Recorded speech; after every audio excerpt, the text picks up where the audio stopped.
In this video, I am joined by the one, the only Mr. Seymour Duck. We are talking all about Universal. Universal Parks really going full steam ahead with this expansion all over the world. It is absolutely crazy with the news coming out of that division for them. I mean, they are really, at least according to rumor, growing really fast. We're going to talk about that. We're also going to talk about Disney being #1 at the box office this year, just right above Universal. We're going to discuss that and break that down as well and what that might mean up next on OG 55.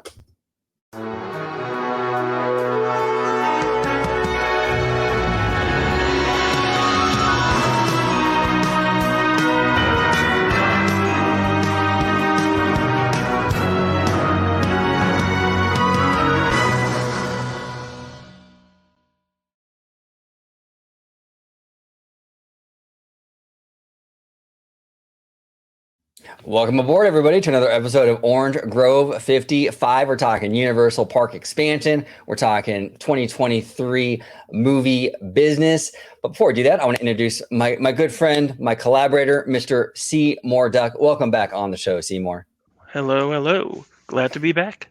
It's always good to have you, sir. And if you could let everybody at home know where they can find you on social media. Yeah, certainly. They can find me on X at Mr. Seymour Duck.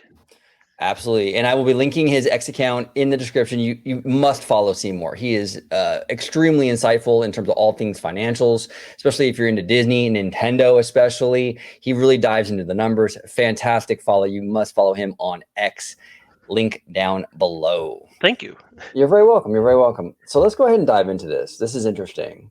Let's see here. Give me one moment. There we go. Okay, so let's talk Universal. So there's been a lot of rumor, and even like, not even so much rumor, like confirmed stuff about Universal Parks and Experiences really expanding, right? So we just got the word just a few days ago that they are building a park in Great Britain. That's official. We got the official word a little while ago that they're building a kids park in Texas, in Frisco, Texas, right? Now we're getting word that they bought land in South Korea, okay, for a park. That's already on top of Epic Universe being built right now that opens in 2025. The permanent Halloween Horror Nights facility they're building over there in Vegas. We got word from our friend Universal Core that, and Universal Core is a good source. I mean, he's a solid source. He was correct with the Universal hotels coming to Hollywood. I mean, he's gotten a lot of scoops for Universal. He's noticing that Universal bought the domain for Universal Cruise Lines. Okay, the website domain. Now this tracks because it was rumored a little while ago that Universal wants to create a Jurassic Park destination for the cruise. So there seems to be a lot of smoke going on with this cruise line.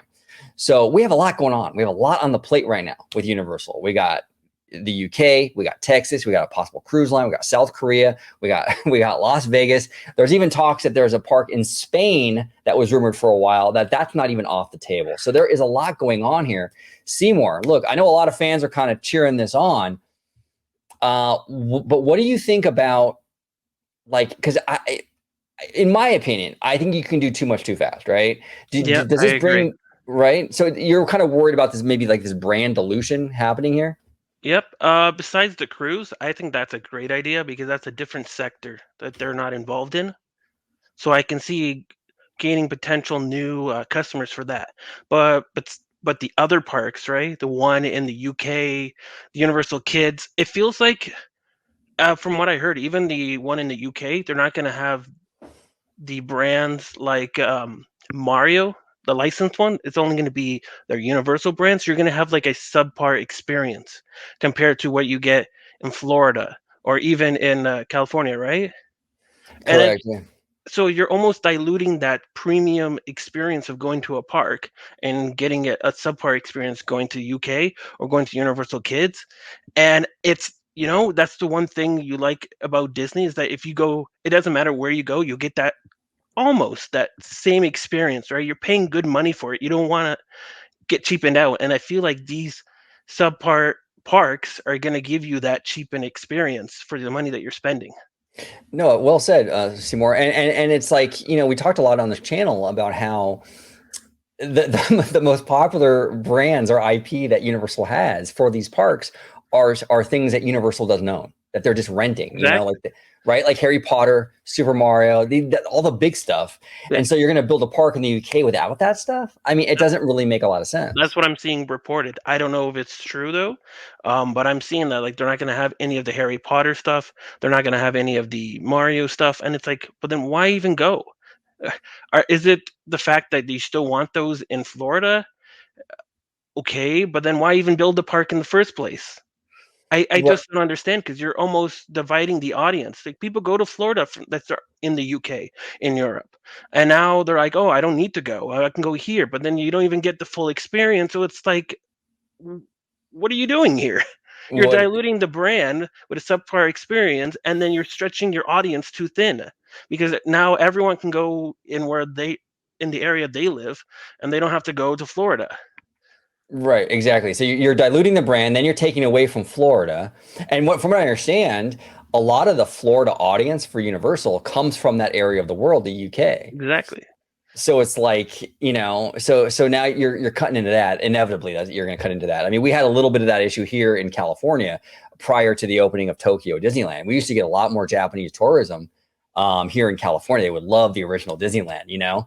But once they build that Tokyo Disney in the 80s, a lot of that Japanese tourism really dropped off. And as different as Universal is trying, I guess, to make it a different experience over there, but that cannibalization, I think, is still going to occur. And it's a huge risk. And here's the thing too, is like, I see a lot of fans kind of rooting this on, like cheering this on, right? And I get it, okay, but we have to kind of think long term here, or like what could possibly happen, because it's kind of like going to like a college frat party, right? And your buddies are like cheering you on to drink another beer, drink another beer, drink another beer. At the moment, it's like, yeah, this is awesome, right? We're having a great time. But the next morning, how do you feel, right? And that's kind of how I feel about this, where it's like, yeah, new park, new this, new that. And it's like, yeah, but what happens in 4 years, 5 years, when there's another global pandemic, or there's some sort of global recession where, right in the middle of all these parks being built and opening and all that, what's Universal going to do now? Because now they're investing all this money into these parks around the world, and you have a global recession or something like that hit, and they're up a creek. I mean, it's and it's like, it's a huge risk, and we've seen this happen with Disney, even with Disneyland Paris, where when that park opened and really kind of flopped, it impacted the entire company in profound ways. I mean, we were supposed to get a version of Epcot. I talked a lot about it here on the channel many times. We were supposed to get a version of Epcot called Westcott, that was going to be where California Adventure currently is. An amazing park, amazing concept. We didn't get that park because of the Paris park not doing well. Every one of these parks needs to hit a home run for Universal. If not, it could spell trouble. This is not like a movie flopping where you can, like, it hits you that fiscal year. This is a park with like hundreds of acres that you're building on. I mean, the financial ramifications are huge. What are your thoughts on that, Seymour, in terms of like the financial end of this, like the risk That's involved? that's the problem because like if for example for Florida, right? As you mentioned, a lot of people from the UK go to the Florida parks. Now those people wouldn't want to go. They don't see the reason to go because Universal's now in the UK. So where's that audience going to come to buy everything that's in the Florida, right? The rides and everything, the tickets, like all the food, like where are you going to earn that revenue? Is Universal in Florida that packed that you need to create another park? You're creating like almost four new parks here. Yeah, no, you are. You're currently like four new parks, and there is such a thing as too much, too fast. And Yeah, Disney's seen it even with their franchises. We yeah, saw the MCU kind of overstretch, right? Oh, this is popular, so if they love 3 movies, we'll do 6 now a year. And Star Wars kind of went too far, too fast. This is a real issue, and they're gambling. The stakes are even higher now because these are physical places. So yeah. it could spell trouble. We'll see how it pans out for them. I mean, I don't really know. I mean, and again, some of these are rumors, but we do have a friend of the channel, Universal Core, who is, and this stuff is tracking with what he's hearing, and he's not usually wrong. So and it's not just him. Elisa Stella, who's another Universal scooper, great content creator. She's hearing a lot of the same stuff. So it's gonna be interesting to see how this kind of pans Yeah. out. I want to say though that I'm not against having choice and having more parks, but this is going a little too fast.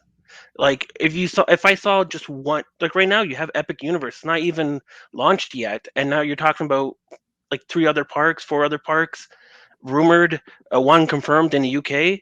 Like it's going a little too fast. I'm okay if you do Epic Universe and then after a few more years, okay, then let's launch the UK one slowly, nice and slowly, because like you said, the MCU experience, right? That quality of watching that movie because there were less movies and the brand, it got tainted because there was just too much. Right, exactly. And it was the same thing from fans that were cheering on more MCU, right? It was like, Yeah. yeah, yeah, yeah. And then what happened, right? Then the reality set in, then the hangover set in, you know? And I have a feeling with this, you might hit the same wall. Yeah, they're turbocharging, but are they turbocharging right off a cliff? It's a huge financial risk that's occurring here. So Yeah, but the cruises, I understand. That they want to take you want to take the market share from Disney for that, go ahead. That makes sense. Like as a business, that makes sense. But now you're almost harming your other businesses from those parks, diluting, right? oh, big time. Yeah. Yeah. No, you're right. The cruise line makes a total sense. And there's a lot of potential there. It's an untapped market. It's theme park adjacent, but it's not a theme park. Yeah. So it's like you said, it's a different thing, you know?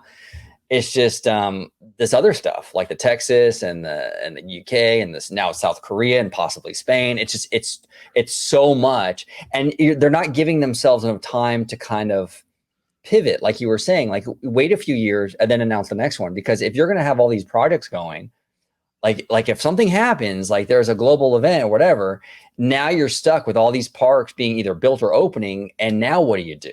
You got to space these out a little bit better and not like kind of throw it all in.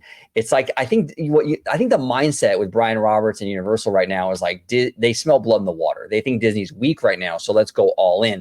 The problem with that is Disney's weak at the moment, or perceived weak. It's questionable. We'll see. You know what? But like it, but that's a short-term thing though. Like this isn't going to be in 5 years, Disney will be fine. You know what I'm saying?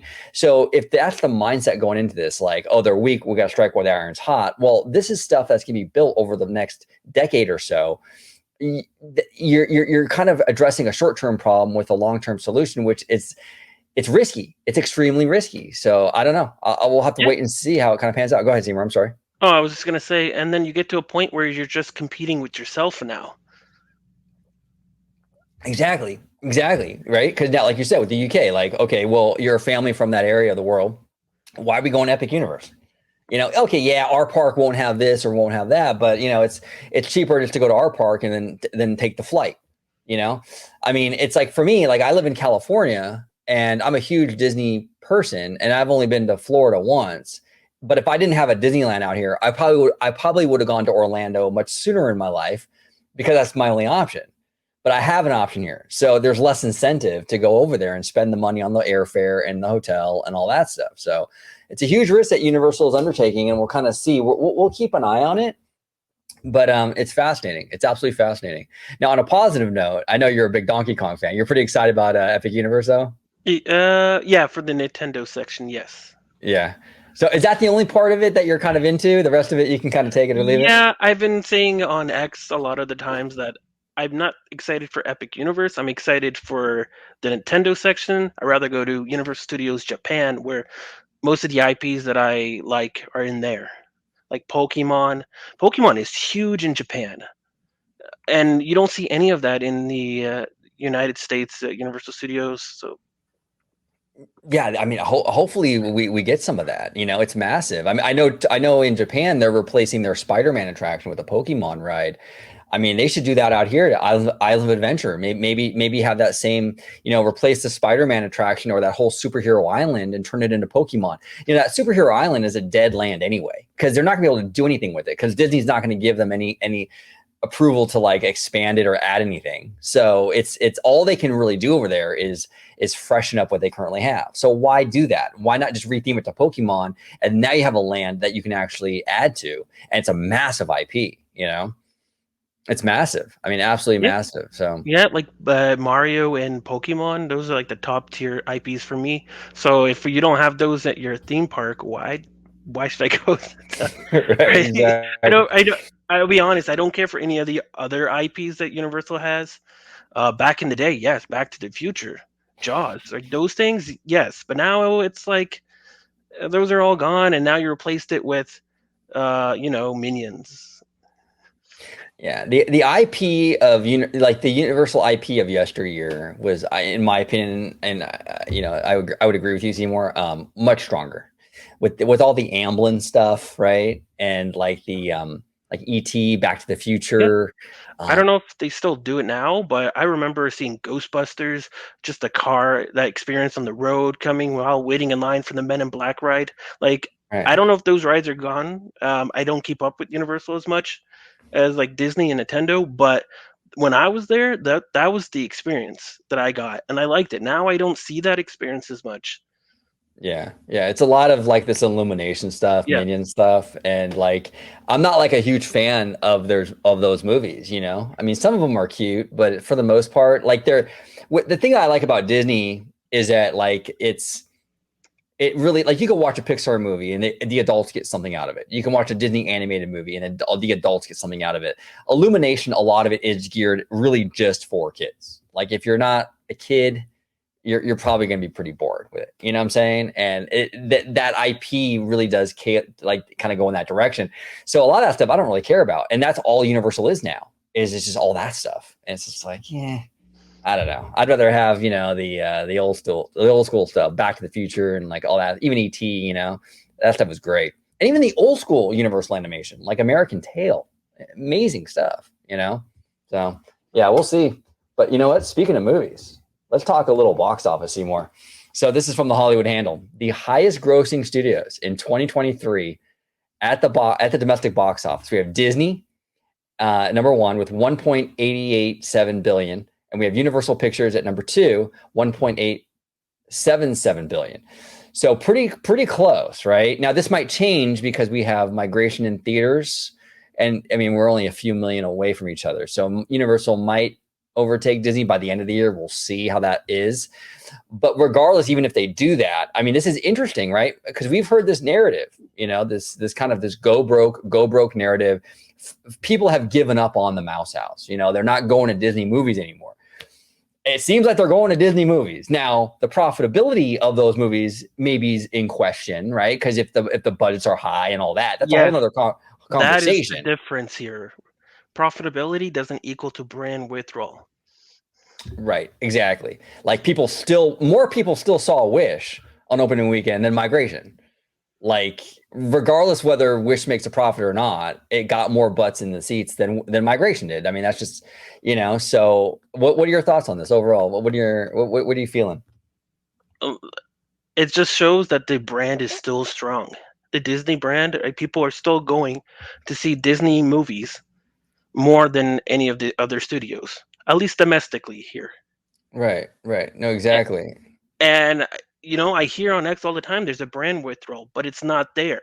But then they give me the excuse, but those movies are not profitable. I'm like, that's a whole different issue. I can talk to you about being profitable in a movie, but if they're going to lower the budgets anyways and they're going to try to make it profitable and people are still seeing those movies, then okay, we can, the brand withdrawal is not there. But the one thing that this doesn't talk about is that the overall aspect of movie theater is going down. That's Down. interesting. Yeah. So you Well, might see Disney on top, but a lot of these numbers are lower than what they usually get. yeah, that's true. That's very, very true. And people kind of like, the culture war folks will kind of say, well, Disney could have made more. Yeah, they could have made more. And so could have Universal. So could have Warner Brothers. This is an industry, like you were saying, Seymour, like an industry-wide problem that we're going through. Not necessarily like a Disney's woke problem. It's kind of like people are kind of opting out of this theater experience, and they're getting pickier because you have a lot of options on my phone.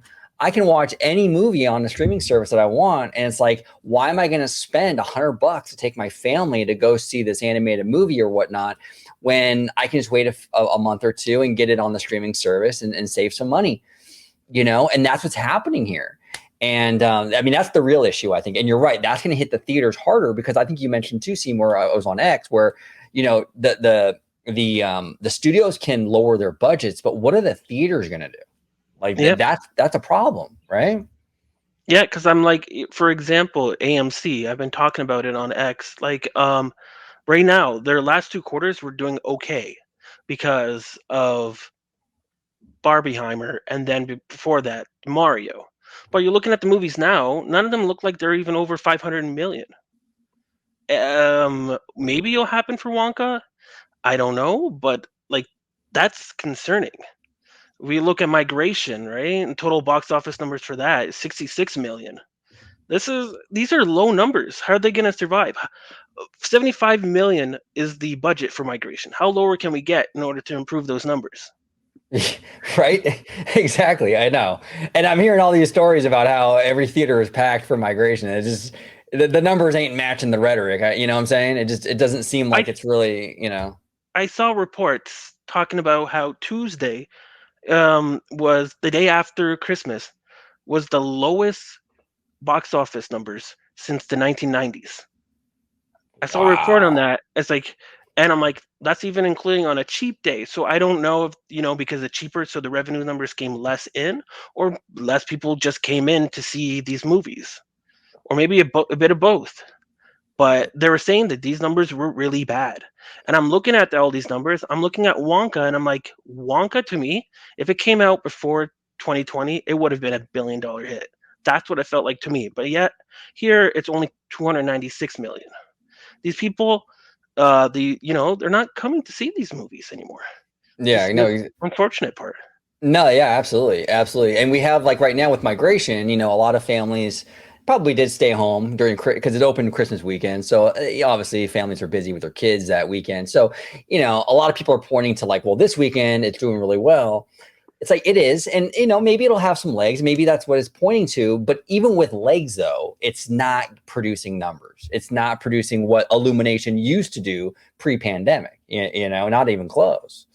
These are very troubling signs for the animation industry and for theaters in general, and it's in the studio. It's absolutely crazy, and that's what frustrates me too, Seymour, because I feel like a lot of people, a lot of analysts and stuff, what they do is they just kind of pin it on the woke thing.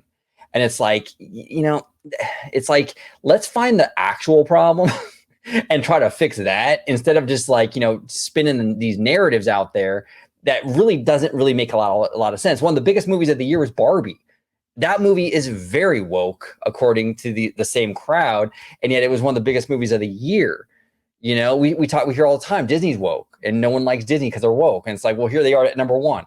Even if they drop to number two, I mean, they're still going to be pretty neck and neck with Universal. There's not much brand withdrawal there. The woke thing is not a big issue for majority of families. The normies don't No, care. They're not invested in that, right? I actually think they don't care. They don't care about these culture wars. They just want a good experience. If it brings it to them, then they will go, and word of mouth will come in as well. You saw that with Avatar: The Way of Water. They had a great experience. You saw that with Mario. They had a great experience. Barbenheimer, they had a great experience. And if you provide a good movie with a good story, they will come. But that's it's not happening as much anymore though, and that's what I'm seeing. Prior to 2020, right, COVID, there used to be like $1 billion hit every month. There used to be one Disney movie every month that you would go see. It's not happening anymore. And I No. don't know how these movie theaters are going to survive. Bob Iger went on the record and said they're going to make less movies, focus on quality, and reduce the budget. Well, if you're making less movies and reduce the budget, how are these movie theaters going to make money? Are they going to go outsource to Japan to get anime? Those movies are cheaper too. They're not that expensive to make, and they're not getting big box office numbers currently. Maybe there'll be a trend where you will, but I don't know how they're going to survive. Yeah, no, absolutely. And then people are kind of pointing to Taylor Swift and her thing, and that made so much money. It's like, and they're kind of pointing to that like the savior of the theater industry. I'm like, that's a unicorn though. Like that, like the theaters, AMC can't sustain that. Like you can't. What are you gonna do? You're gonna drop a Taylor Swift movie every 6 months? Like this is not sustainable at all. It's crazy to me. It's absolutely crazy to me. So Yeah, And I mean, go ahead. I'm sorry. I was just gonna say, like, it's very concerning. I think AMC might file bankruptcy because they're diluting shareholders, adding more shares just to stay afloat. And then you have other companies like Cineworld, right, where they already filed for bankruptcy. And then in Canada, we have Cineplex, where that same company was supposed to buy Cineplex, but didn't happen because of COVID, and they went to court. And they're diversing their business to like Dave and Buster's because they can't focus on movie theater anymore because it's not bringing in the money like it used to. I'm telling you, like it's crazy because it's like there was talk, like right after the pandemic about like streaming, did it kill the theaters, right? It didn't 100% kill it, but we're seeing the theaters are definitely bleeding out slowly though, right? Yeah. It's not going to be an overnight thing, but they're definitely bleeding out. And look, I mean, in 10 years, will there still be theater chains? Absolutely. But I think a lot of these, like you were saying, Seymour, are going to fall off. And I think there's going to be a lot less movies in these theaters. And they're going to have to come up with some creative solutions. Maybe the return of like re-releases. Like back in the day before like VHS and stuff, they used to do like Disney especially would do these re-releases. Like I remember as a kid watching the Jungle Book in theaters, and it's like maybe they're going to start doing that again or something just to get something in there. But it's like, I don't know what they're going to do. I really don't. Now, Seymour, I wanted to pick your brain because we're kind of on the studio topic right now. What are your thoughts on this whole Warner Brothers Paramount thing? Um, I know some people were saying on X that they don't like it. For me, the ironic part is I am actually for it because I don't think these companies can survive if they don't consolidate. And we don't want. I see a future that if Warner Brothers and Paramount, even like Lionsgate and these other smaller companies, dissolve because they can't, they go bankrupt, big tech will be in charge. And you don't want big tech to be in charge of Hollywood. They don't care about AI usage. They don't care about the workers, the unions. They'll scrap that all away. It's not going to be good for Hollywood, and they're gonna put it all on streaming. They don't care about the movie theater experience, right? The movie theater will die. They just wouldn't put on streaming, and they can take a loss for as long as you want because they don't care about making money on that. They just care about killing the competition, and you don't want that. You don't. Well, these big tech companies, that's a great point. I never really considered that. If they start swooping in and picking off these studios, yeah, what's the incentive for a company like Apple or Amazon for the theater experience? And Like you see they want you on the platform. I'm saying it's a exactly. tech company. You see Amazon right now, and they're providing all these type of movie like big budget movies, and they're taking tremendous loss, but nobody talks about them. But that's a different story. But they take tremendous loss, like Air, the one movie. What was it called? Air. They had Yeah. all these actors in it, and it was like over 300 million budget, and they didn't care because you're gonna watch it on Amazon Prime later on. They knew you were gonna watch it, and I, they right now they just released the ads. Now you have to pay 2.99 extra, and but so they're looking like they're focusing on actually uh, compete, but I don't know. It's not going to be a good thing, right? I don't know. Amazon Prime, Apple, um, Netflix is in the middle. It's a tech company and a media company all in one, so they can go either or. And I think Netflix will survive this, even if the legacy studios die off. But you don't want big tech. You don't. Because they don't care. I'm going to tell you, they don't care. They'll give you all these type of movies. They'll give you everything, and they don't care how they created it too. For the experience for people who work for movies, Hollywood, and all that. People are gonna lose jobs for this. That's fascinating. I wonder if that would be the case that like because we're a lot of these mergers, right, would meet like a regulatory pushback probably, right? I wonder if the case the studios are going to make is that exact case. Whereas like if we allow ourselves to be swallowed up by these big tech companies, it's going to spell even bigger trouble for the industry. We kind of Mhm. this is a survival thing that we're trying to do here. That's fascinating. Yeah. Now, do you So when think? sorry, go Oh, on. go ahead. I'm sorry, Ben. I was just gonna say, so when we're talking about Paramount and merging with Warner Brothers, it's a good thing. I know people don't want it to happen, but it's a good thing because you want them to survive. while there still be debt, because they have a lot of debt, both of those companies. Um, they will create a bigger studio that will survive against these big tech, and you can compete. You want them. I like competition. I think competition is good in the workplace. So if you have a like Warner Brothers and Paramount combined and now competing against big tech, Disney and Comcast, those companies will have to strive to get better. That's good. Right. No, 100%. 100%. Now, what are your thoughts on like if Paramount, let's just say Paramount and Warner Brothers doesn't work out, and then Comcast comes in, like Comcast Universal comes in for Warner. I What are your don't thoughts? I What are your don't thoughts? think yeah, I don't think that's going to get approved. It's the same thing when I'm hearing like Apple buying Disney. It's not going to get approved because it's anti-competitive. Yeah. Because you have Comcast is huge right now, and they're bigger than Disney, and you're expecting to buy another company and get it approved immediately. No, I don't think it's going to happen. Like, um, there was back a few years ago, T-Mobile and Sprint. They were the lowest bottoms of the cell phone carriers. That got approved because it created a competition to go against AT&T and Verizon. And here, you're not creating competition; you're just buying out the competition. And That's I don't think Comcast. I don't think it will get approved. Even if they go forward with it, I don't think the courts will approve it because you're already bigger than Disney. Why do you need to buy Warner Brothers?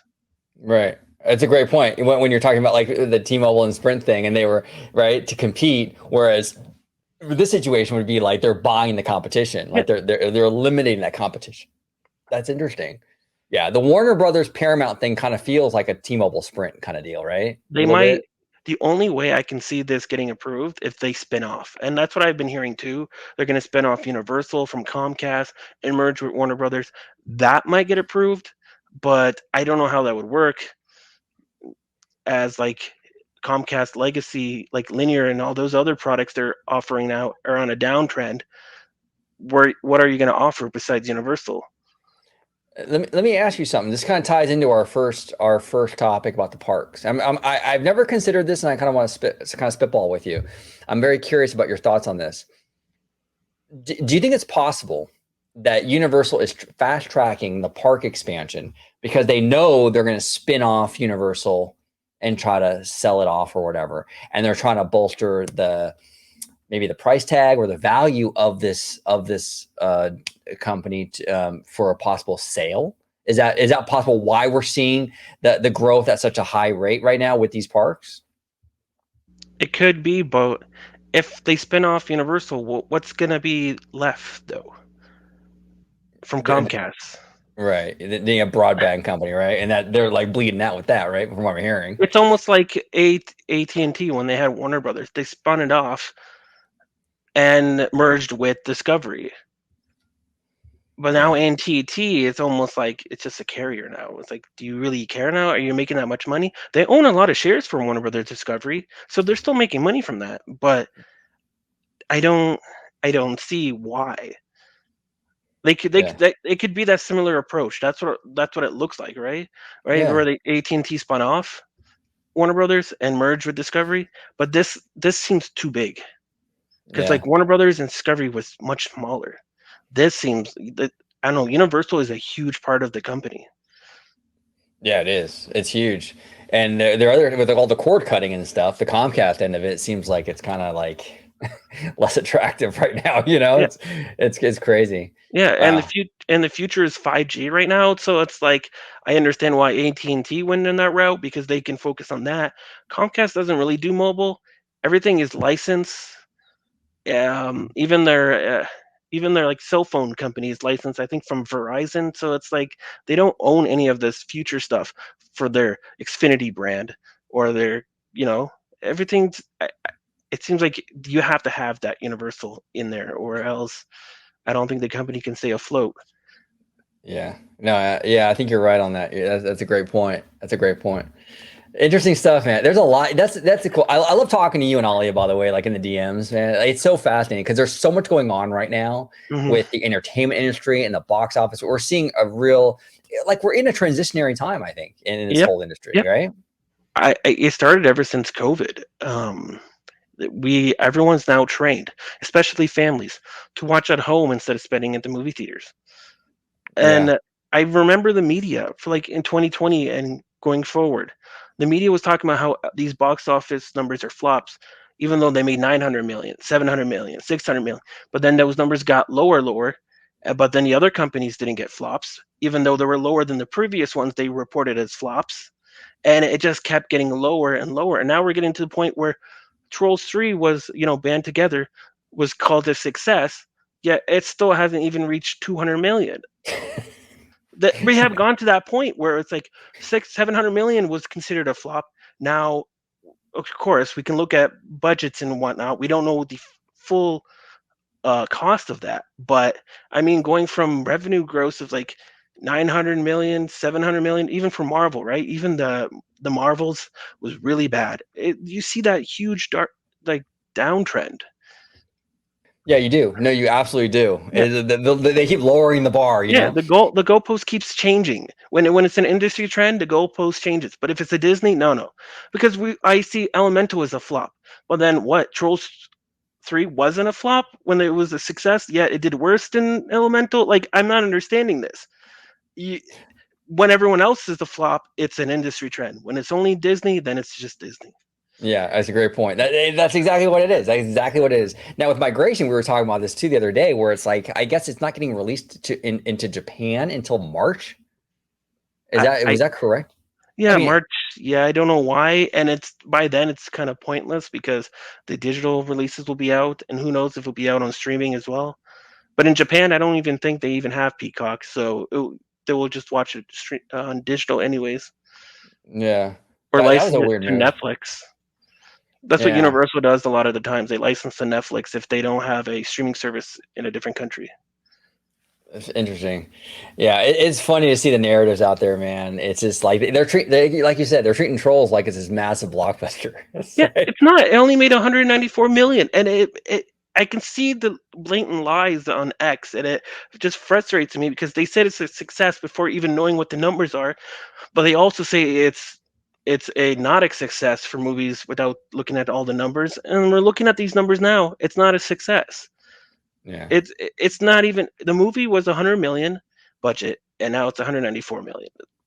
For you didn't even double for the box office numbers, and and I don't. it's petering out at this point. Like it's kind of the end of its run. I mean, now Yeah, you have, how long is it going to be in theaters? I mean, it's kind of like it's been out for a little while already. You yeah, know. it's already on digital as well, so you can already download it and watch it. There's no need to go to the movie theater. It's crazy. It's absolutely crazy. Seymour, I love having you on, brother. We got to do that Nintendo show very, very soon. Yeah, I really like want to do a whole show on that with you, I man. could spend hours on talking about Nintendo. We'll definitely do that. We'll get George on that one too. It'd be a really good time. But if you can just remind everybody at home where they can find you on social media, sir. Yeah, you can find me on X at Mr. Seymour Duck.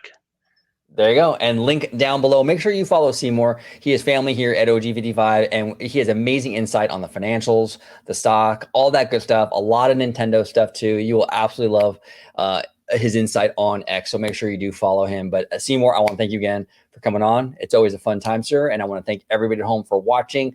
Comment down below with all your thoughts on the Universal Park expansion, the turbocharging of their park division, and what have you. Also, the box office. Disney is #1 for 2023, at least so far. What are your thoughts on that? We would love to hear from you. Comment down below. And as always, have a wonderful, wonderful day. Bye-bye, everybody.